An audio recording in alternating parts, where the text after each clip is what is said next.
Okay, so you're ready to really dive deep into fintech Yeah, and really take control of your finances. absolutely. We have been doing a lot of research, Yeah, reading articles, listening to podcasts. right. And let me tell you, these tools out there are impressive. They're amazing. Yeah, very cool stuff. Yeah. No more spreadsheets. It's true. What's so fascinating is how these apps have really made personal finance, dare I say it, fun. Yeah.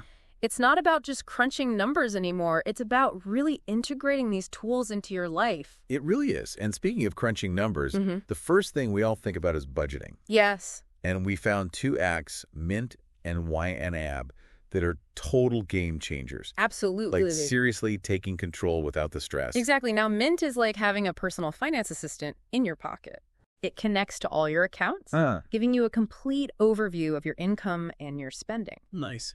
And the cool thing is, Mint can actually help you identify those little sneaky spending habits that you might not even realize you have.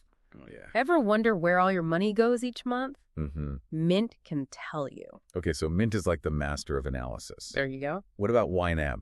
Why now? A budget is all about being proactive. Okay. So instead of just tracking where your money goes, it encourages you to give every dollar a purpose. I like that. Imagine, like, at the beginning of the month, sitting down and you decide exactly how much you're going to spend on groceries, on entertainment, even on that vacation fund. Yeah. It's about being intentional with your money. Yeah, it's like creating a roadmap for your money instead of just looking in the rearview mirror. That's a great way to put it. So Mint helps you understand your past spending. Yeah. YNI helps you design your financial future. Exactly. Both super valuable. Absolutely. But what about actually building up that savings account? Yeah. That's where things get exciting with automated savings tools, right? Absolutely. There are some very innovative apps out there now. Yeah. One that we really liked was Acorns. Okay. Imagine this. You buy your morning coffee, Mm-hmm. and a tiny portion of that purchase Yeah. gets automatically invested. Oh, wow. You're effortlessly growing your wealth with every cup. It's like those spare change jars. Right. But instead of just collecting dust, your money is out there working for you. Exactly. It really is, just like micro investing apps that make it so easy. They do.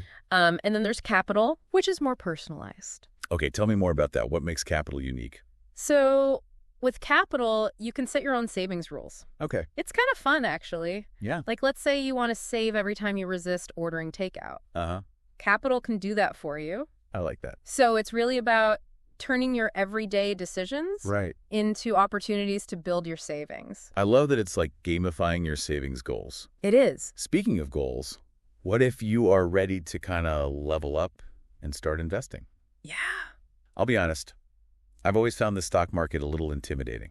I understand that, but it really doesn't have to be. Okay. There are platforms out there like Robinhood that have made investing accessible to everyone. Robinhood, that's the one that's been making waves, right? It is. What makes it stand out?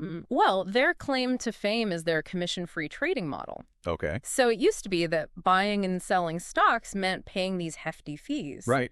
Robinhood's like, no more. Wow. They've made it really easy, especially for beginners, to invest in stocks, ETFs, which are like baskets of stocks, Oh.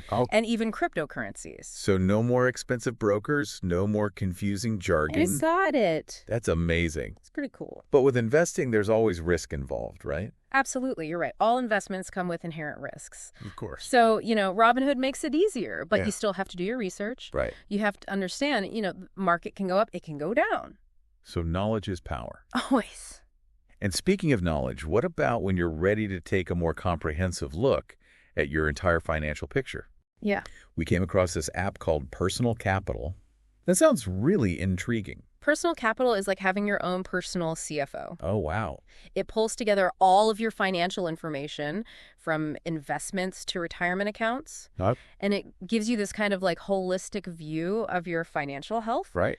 They even offer personalized advice Really? to help make sure your investments are actually aligned with your goals. That's incredible. Yeah, it's a pretty cool platform. Okay, so we've talked about budgeting, Yeah. saving, investing. Right. What about planning for the future? Oh, that's a good one. Like forecasting expenses, anticipating big purchases. You're speaking my language. There are actually apps for that too. No way. Two that we found really helpful were Pocket Guard and Good Budget. Okay, what makes them stand out? I'll admit, forecasting sounds a little intimidating. I know it sounds scary, but it doesn't have to be. Okay, good. Pocket Guard is great for those who want to really kind of get a grasp on their spending habits. Okay. It analyzes your income, your bills, your spending patterns, and it shows you exactly how much guilt-free spending money you have left each month. Oh, wow. So no more agonizing over those impulse purchases. I love that. Pocket Guard sounds like the perfect tool to help me curb those impulse buys. It really is. What about Good Budget?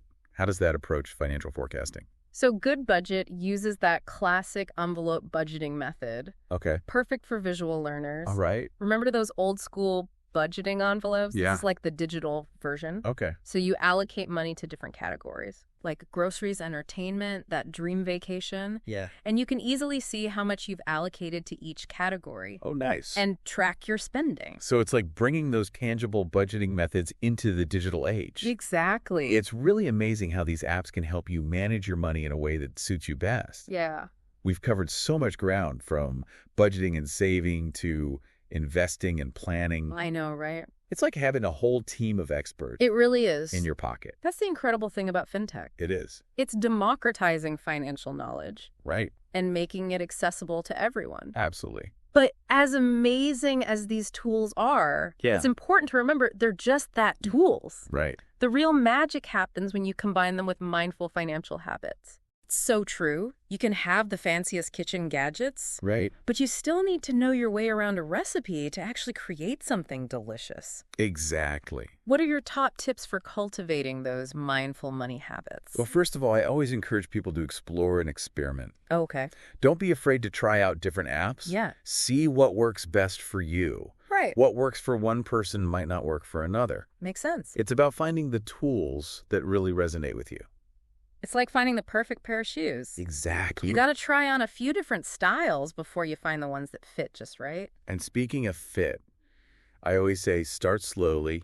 Okay. You don't need to download every single app we've discussed. Right. Choose one or two Okay. that address your most pressing financial needs. And then you can always add more later. Quality over quantity when it comes to fintech. Exactly. One thing that's always on my mind when it comes to these apps is security. Oh, sure. They have access to so much of our personal financial information. Right. Well, that's why it's so important to choose apps that use really robust security measures. Okay. Like two-factor authentication, data encryption, and make sure they have clear privacy policies. Reputable companies will always be upfront about how they protect your information. It's worth doing that research and making sure you feel comfortable before entrusting your data. Absolutely.